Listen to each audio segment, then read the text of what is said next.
আজ মিনি কিচেনে হবে সরিষা ফুলের পকোড়া। এই জন্য প্রথমে আমাদের ছাদ বাগানের সরিষা ক্ষেত থেকে কিছু সরিষা ফুল মা তুলে নিল।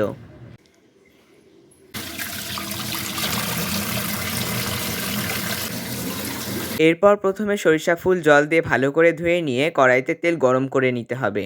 এবার সরিষা ফুলের মধ্যে একে একে দিয়ে দিতে হবে আতপ চালের গুঁড়া, অল্প একটু লবণ, হলুদ, আগে থেকে কেটে রাখা পেঁয়াজ, কাঁচা লঙ্কা ও বেসন, সঙ্গে পরিমাণ মতো জল দিয়ে সরিষা ফুলের সাথে ভালো করে মেখে নিতে হবে। আপনাদের মধ্যে কারা কারা এর আগে সরিষা ফুলের পকোড়া খেয়েছেন তা আমাদের ভিডিওতে কমেন্ট করে জানান। এরপর গরম তেলের মধ্যে বড়া আকারে ছেড়ে দিতে হবে। কিছুক্ষণ পর পর সরিষা ফুলের পকোড়ার এপিট ওপিট উল্টে ভালো করে ভেজে নিতে হবে।